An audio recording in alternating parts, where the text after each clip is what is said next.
మిత్రులందరికీ మీ అనేకానేక ఛానల్ వారం వారం సమర్పిస్తున్న ఆధ్యాత్మిక ధారావాహిక శ్రీ సాయి దివ్య కథాలీలకు స్వాగతం సుస్వాగతం. మిత్రులారా, శ్రీ సాయి దివ్య కథాలీలు గత సంచికలో మనం కాకా మహాజని కథ చెప్పుకున్నాం. కాకా మహాజని ఒక గోకులాష్టమి పండుగ నాడు షిరిడీ వచ్చాడు. వారం రోజులు షిరిడీలో బాబా సన్నిధిలో గడపాలని అతని కోరిక. అయితే అతను వచ్చి రాగానే బాబా అతన్ని మీ ఇంటికి ఎప్పుడు వెళుతున్నావు అని అడిగారు. కాకా మహాజని ఆశ్చర్యపోయాడు. వచ్చి రాగానే ఇదేం ప్రశ్న అని. అయితే బాబా అడిగారు కదా, సమాధానం చెప్పాలి. బాబా ఎప్పుడు ఆజ్ఞ ఇస్తే అప్పుడు పెడతాను బాబా అని సమాధానం ఇచ్చాడు. బాబా వెంటనే రేపు వెళ్ళు అని చెప్పారు. ఇక మాట్లాడడానికి లేదు. కాకా మహాజని వారి ఆజ్ఞను శిరసావహించి పాదాబంధనం చేసి కృష్ణాష్టమి వంటి పండుగ రోజే బయలుదేరి వెనుతిరిగి వెళ్ళిపోయాడు. బాబా ఎందుకు ఇలా అతన్ని వెంటనే వెళ్ళిపోమన్నారు? దానికి కారణం ఏంటి? అది కూడా చెప్పుకున్నాం. అదేవిధంగా గత సంచికలో నాసిక్లో బాబుసాహెబ్ దుమాల్ అనే ప్రసిద్ధి చెందిన వకీలు బాబా భక్తుడు. అతడు కేవలం బాబా దర్శనం చేసుకోవడానికి ఒకసారి వచ్చాడు. అతను చాలా తొందరలో ఉన్నాడు. అతి త్వరగా దర్శనం చేసుకుని బాబా పాదాలకు వందనం చేసుకుని విభూతిని వారి ఆశీస్సులను తీసుకుని వెంటనే తిరిగి వెళ్ళిపోవాలని అతని ఉద్దేశం. అయితే బాబా ఆలోచన మరొకలా ఉంది. బాబా అతను వెళ్ళడానికి అనుమతి అడిగితే ఆజ్ఞ ఇవ్వలేదు. అలా ఒక వారం రోజులు అతన్ని షిరిడీలో ఉంచేశారు. ఇలా ఎందుకు జరిగింది? బాబా అతన్ని షిరిడీలో ఎందుకు ఉంచేశారు? దానికి కారణం ఏంటి? ఇది కూడా చెప్పుకున్నాం. ఇక నానాసాహెబ్ నిమోన్కర్ అనే భక్తుడు తన భార్యతో కలిసి కొంతకాలం నుంచి షిరిడీలో ఉంటున్నాడు. ఒక సందర్భంలో ఒకసారి బేలాపూర్లో ఉన్న వారి కుమారుడికి ఆరోగ్యం బాగాలేదని కబురు వచ్చింది.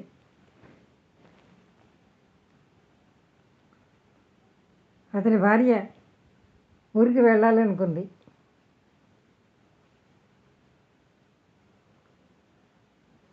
భర్త అనుమతితో బయలుదేరింది. అయితే అతను అన్నాడు, వెళ్ళి అబ్బాయిని చూసి వెంటనే రేపే తిరిగి వచ్చేసేయని చెప్పాడు. ఆమెకు వెంటనే తిరిగి వచ్చేయడం ఇష్టం లేదు. ఆ మరుసటి రోజు పొలాల అమావాస్య. అందువల్ల అక్కడ కొంతకాలం గడపాలని, కొడుకుని చూసుకోవాలని ఆమె అనుకుంది. అమావాస్య రోజు ప్రయాణం మంచిది కాదని కూడా అనుకుంది.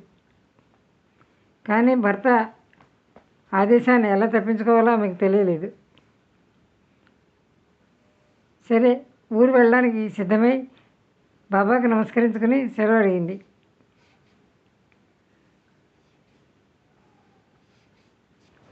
అక్కడ నానాసాహెబ్ నిమోన్కర్ కూడా ఉన్నాడు కొందరు భక్తులతో. బాబా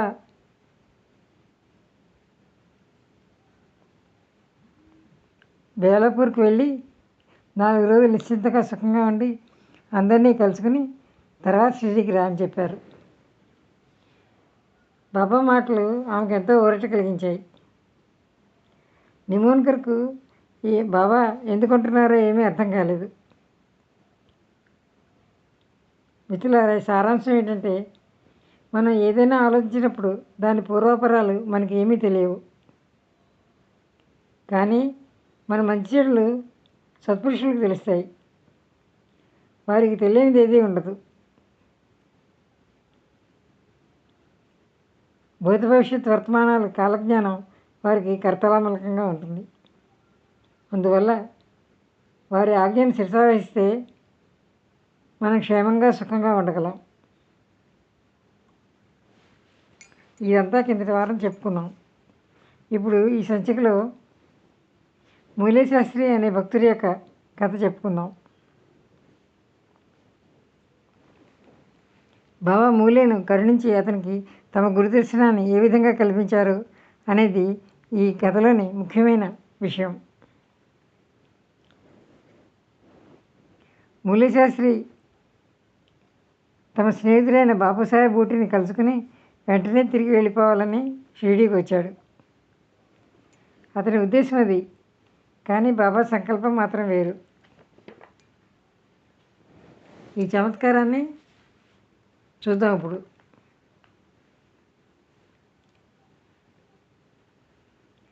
భక్తులతో పాటు మూలే శాస్త్రి కూడా బాబా దర్శనం కోసం మసీదుకి వెళ్ళాడు. మూలే శాస్త్రి షట్శాస్త్రాలు అధ్యయనం చేసినవాడు. జ్యోతిష్యంలోనూ సాముద్రికలోనూ ప్రావీణ్యత కలవాడు. బాబాని దర్శనం చేసుకుని ఎంతో ఆనందించాడు. అక్కడ భక్తులు బాబాకు ప్రేమగా పాలకోవా, బర్ఫీ, కొబ్బరికాయలు, పళ్ళు, ఎన్నెన్నో పలహారాలు ప్రేమతో అర్పిస్తున్నారు. అవి కాక బాబా తమకు తోచినప్పుడల్లా అమ్మకానికి స్త్రీలు తెచ్చిన జామపళ్ళు, అరటిపళ్ళు, చెరుగడ్డలు తమ సొంత డబ్బులిచ్చి ఖరీదు చేసేవారు. మామిడి పళ్ళ బుట్టలు కొనేవారు. అరటిపళ్ళను కూడా చాలా తెప్పించి తమకు ఇష్టం వచ్చినట్టుగా భక్తులకు పంచేవారు. అరటిపళ్ళ విషయం అయితే అదొక వింత. భక్తులు లోపల పదార్థాన్ని తీసుకుని తొక్కలు పడేస్తారు, కానీ బాబా తొక్కలు సేవించేవారు. ఈ పళ్ళన్నీ కొని బాబా తమ చేతులతో అక్కడ వారందరికీ పంచేవారు ప్రేమగా. ఎప్పుడైనా తన మనసుకు నచ్చినప్పుడు మాత్రం ఒకటి అర స్వయంగా తీసుకునేవారు. అదేవిధంగా ఆ రోజు బాబా కేవలం భక్తులు పంచడం కోసమే అరటిపళ్ళ బుట్టను కొని అందరికీ పళ్ళు పంచుతున్నారు. మూలే శాస్త్రికి బాబాను చూస్తుంటే వారి చేతిలోని ధ్వజ వజ్రాంకుశ రేఖలను పరీక్షించాలని కోరిక కలిగింది. అప్పుడు బాబా వద్ద కాకాసాహెబ్ దీక్షిత్ ఉన్నాడు. కాకాసాహెబ్ దీక్షిత్ 4 అరటిపళ్ళను తీసి బాబా చేతిలో పెట్టాడు. పక్కవారు ఎవరో బాబాతో అన్నారు, ఈత పేరు మూలే శాస్త్రి, నాసిక్ క్షేత్రంలో ఉంటాడు. ఈరోజు అతని పుణ్యం ఫలించి మీ చరణాల వద్దకు వచ్చాడు. అతనికి ఫలప్రసాదం ఇవ్వండి బాబా అన్నారు. ఎవరు చెప్పినా చెప్పకున్నా బాబా మనసుకు నచ్చితే తప్ప ఎవరికి ఏమీ ఇచ్చేవారు కాదు. మూలే అరటిపళ్ళ కోసం కాక బాబా హస్తాన్ని చూడాలని కోరికతో తన చేతిని ముందుకు చాచాడు. బాబా అటువైపు అసలు దృష్టి పెట్టకుండా అందరికీ ప్రసాదాన్ని పంచుతున్నారు. మూలే అన్నాడు, బాబా నాకు పళ్ళు వద్దు, మీ హస్తాన్ని ఇవ్వండి, సముద్రికాన్ని చూస్తాను అని ప్రాధేయపడ్డాడు. కానీ బాబా అతనికి తమ చేతిని ఇవ్వలేదు. అయినా కానీ మూలే ముందుకు జరిగి చేయి చాచాడు బాబా చేతి కోసం. బాబా అటు తిరిగైనా చూడలేదు. ఏమీ ఎరగనట్లు పళ్ళు పంచుతున్నారు. సరే కదా, మూలే చాచిన చేతిలో 4 అరటిపళ్ళు ఉంచి కూర్చోమని చెప్పారు. అంతేకాని అతనికి తమ చేతిని ఇవ్వలేదు.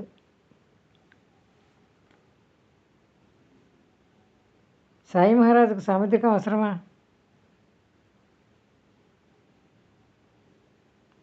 సాయిబాబా యొక్క వైరాగ్యాన్ని, సాముద్రికంలో వారికి గల విముఖతను చూచిన మూలే శాస్త్రి తన చేతిని వెనక్కి తీసేసుకుని ఇక వారిని ఇబ్బంది పెట్టడం మంచిది కాదనుకున్నాడు. కొంతసేపు నిశ్చింతగా మౌనంగా కూర్చుని భక్తులతో పాటు బసకు వెళ్ళాడు. స్నానం చేసి మడిబట్టలు కట్టుకుని అగ్నిహోత్రాన్ని ప్రారంభించాడు. ఇక్కడ మసీదులో రోజు వెళ్ళే పద్ధతి ప్రకారంగా బాబా లెండి తోటకు బయలుదేరుతూ భక్తులతో అన్నారు, కాషాయ రంగు తీసుకురండి, ఈరోజు నేను కాషాయ వస్త్రాలు ధరిస్తానని చెప్పారు. అందరికీ చాలా ఆశ్చర్యం వచ్చింది. ఇదేంటి చమత్కారం అనుకున్నారు. బాబాకు అసలు కాషాయ రంగు ఎందుకు, వారికి ఈరోజు కాషాయ రంగు ఎందుకు గుర్తు వచ్చింది అని మీమాంస పడుతున్నారు. బాబా వచనాలు నిగూఢంగా అలాగే ఉంటాయి. ఎవరైనా తప్పున వాటిని అర్థం చేసుకోలేరు. శ్రద్ధగా విని మననం చేసుకుంటే వాటిలోని అర్థం స్ఫురిస్తుంది. వారి వాక్కు ఎప్పటికీ నిరర్ధకంగా ఉండదు, ఎప్పుడూ అర్థభరితంగా ఉంటుంది. మనం నిత్య వ్యవహారంలో ముందుగా ఆలోచించుకుని తర్వాత మాట్లాడతాం. కానీ సత్పురుషులు తాము మొదట ఉచ్చరించిన వచనాలనే ఆచరిస్తారు. అందరూ అంగీకరిస్తారు, ఈ సిద్ధాంతాన్ని. అందువల్ల సత్పురుషుల వచనాలు ఎప్పుడు నిరర్ధకంగా ఉండవని మనకు అర్థమవుతుంది. బాగా ఆలోచన చూస్తే సమయానికి చిక్కుముడి వీడిపోతుంది. బాబా ఢిల్లీ నుండి తిరిగి వచ్చారు. హారసమయమైంది, మసీదుకు వస్తారా అని అడిగాడు బాబుసాహెబ్ జోగు మూలీశాస్త్రితో. మూలీశాస్త్రి ఆ సమయంలో మళ్ళీ ఉన్నాడు. మసీదుకి ఎలా పెడతాడు? అదే అతని చిక్కు ప్రశ్న. మూడో జామున అంటే సాయంత్రం వెళ్ళి దర్శనం చేసుకుంటానని సమాధానం చెప్పాడు. అప్పుడు జోగు హారతికి సిద్ధమవుతున్నాడు. ఇక్కడ బాబా భక్తులతో మాట్లాడుతూ వచ్చి తమ ఆసనంలో కూర్చున్నారు. అందరి పూజలు అయ్యాక హారతి మొదలైంది. అంతలో బాబా అన్నారు అకస్మాత్తుగా, ఆ కొత్త బ్రాహ్మణుడు వచ్చాడు కదా, అతని వద్ద నుండి దక్షిణ తీసుకురండి అని. బాబుసాహెబ్ పుట్టి దక్షిణ అడగడానికి తానే స్వయంగా వెళ్ళాడు. మూలీశాస్త్రి అప్పుడే స్నానం చేసి మడిబట్టలు కట్టుకుని ఆసనంలో ప్రశాంతంగా కూర్చున్నాడు. బాబా కబురు విని అతను కలవరపడ్డాడు. నేను నిర్మలమైన అగ్నిహోత్రుని, నేను ఎందుకు దక్షిణ ఇవ్వాలి? బాబాకి గొప్ప సత్పురుషులే కావచ్చు, నేను వారికి బుద్ధుడినా, నన్ను దక్షిణ అడగడం ఎందుకు అని ఆలోచనలో పడ్డాడు. అయితే సాయి వంటి వారు దక్షిణ తనను అడగడం, కోటీశ్వరుడు బూటి ఆ కబురు తేవడం. మూల్యశాస్త్రి ఆలోచించాడు. దక్షిణ తీసుకుని వెళ్ళాలనుకున్నాడు. తన అనుష్ఠాన కర్మ పూర్తి కాకుండా అలాగే వదిలేసి మసీదుకి బయలుదేరాడు. దక్షిణ తీసుకుని మసీదులో సభామంటపంలోకి వెళ్ళి దూరంగా నిల్చున్నాడు. తను బడిలో ఉన్నాడు. అపవిత్రమైన మసీదులో బాబా వద్దకు ఎలా వెళ్ళాలి అని అనుకుని నమస్కరించుకుంటూ దూరంగా నిలిచి పువ్వులను బాబా వైపు విసిరాడు. ఇంతలో ఒక చమత్కారం జరిగింది. తన కళ్ళెదుట తమ ఆసనంలో ఉన్న బాబా అదృశ్యమయ్యారు. తన గురువు గొలప్ అక్కడ కనిపించారు. ఇతరులకందరకు మామూలుగా రోజులాగే సాయిబాబా కనిపిస్తున్నారు. మూలే కళ్ళకు మాత్రం ఎప్పుడో భ్రమీభూతులైన గోలప్నాథులు కనిపించారు. అతను చాలా ఆశ్చర్యపోయాడు. సమాధి చెందిన గురువు కళ్ళెదుట కనిపించేసరికి మూలేకి ఆశ్చర్యం మరియు సందేహం కూడా కలిగాయి.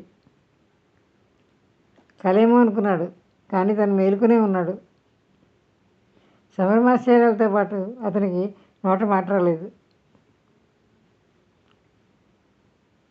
అందరితో పాటు నేను ఇక్కడ ఉండగా నా మనసులో అనవసరమైన సందేహం ఎందుకు? ఇది అబద్ధం కాదు అనుకున్నాడు. మొదట మూలే గోలప్ భక్తుడు. బాబా విషయంలో ముందు సందేహించినప్పటికీ తర్వాత నిర్మలమైన మనసుతో బాబాకు అంకితుడయ్యాడు మూలీశాస్త్రి. మసీదులో బాబా స్థానంలో గోలప్ దర్శనం వల్ల అతను చాలా ఆశ్చర్యపోయాడు. తర్వాత పైకి వెళ్ళి గురు చరణాలకు ప్రణామం చేసి చేతులు జోడించి మౌనంగా నిల్చున్నాడు. సన్యాసి వలె కాషాయ వస్త్రాలు ధరించిన గోలప్ స్వామిని చూసి మూలే వెంటనే పరుగెత్తి వెళ్ళి ఆయన చరణాలను కౌగిలించుకున్నాడు. అతని వర్ణాభిమానం, పాండిత్య గర్వం అన్నీ తొలగిపోయాయి. కళ్ళలో అంజనం వేసినట్లు నిరంజనుడైన తన గురువు కనిపించగానే అతనికి నిధి లభించినట్లు ఆనందచిత్తుడయ్యాడు. మనసులోని వికల్పాలన్నీ తొలగిపోయి బాబాపై ప్రీతి కలిగింది. ఆర్ద్రనేత్రాలతో సాయి పాదాలను తదేకంగా చూస్తున్నాడు. అనేక జన్మల పుణ్యం ఫలించి సాయి దర్శనమై వారి చరణతీర్థ స్థానంతో అతనికి దైవ సాన్నిధ్యం లభించినట్లు అనుభూతి చెందాడు. దూరం నుండి అంత దూరంలో పూలు విసిరిన వ్యక్తి బాబా పాదాల మీద శిరసించి ఇలా వాలిపోయాడేమిటా, అకస్మాత్తుగా ఏమిటి వింత అని భక్తులు ఆశ్చర్యపడ్డాడు.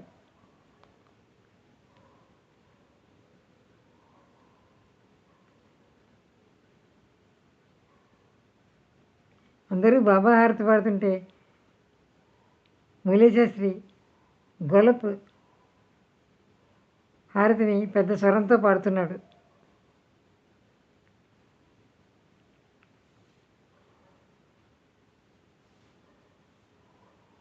కాసేపటికి అతడు కళ్ళు తెరిచి చూస్తే గోలప్ స్వామి అదృశ్యమై వారి స్థానంలో సాయి సమర్థులు దక్షిణ అడుగుతూ కనిపించారు. బాబా యొక్క అపారమైన శక్తిని, వారి ఆనంద స్వరూపాన్ని చూసి అతడి చిత్తం స్తంభించిపోయింది. తను తాను మర్చిపోయాడు మూలశాస్త్రి.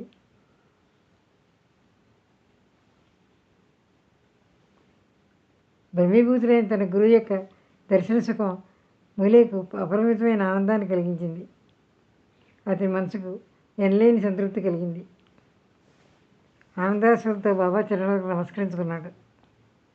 తర్వాత తన వద్దనున్న దాన్ని దక్షిణగా ఇచ్చి మరల బాబా చరణాలపై శిరసునుంచాడు. అతని సందేహం దూరమైంది. అతని గురువు అతనికి లభించాడు. బాబా యొక్క ఈ అలౌకిక లీలను చూసి అతనితో సహా అందరూ ఎంతో ఆశ్చర్యపోయారు. అప్పుడు ఉదయం బాబా కాషాయ రంగు ఎందుకు అడిగారో అర్థమైంది అందరికీ.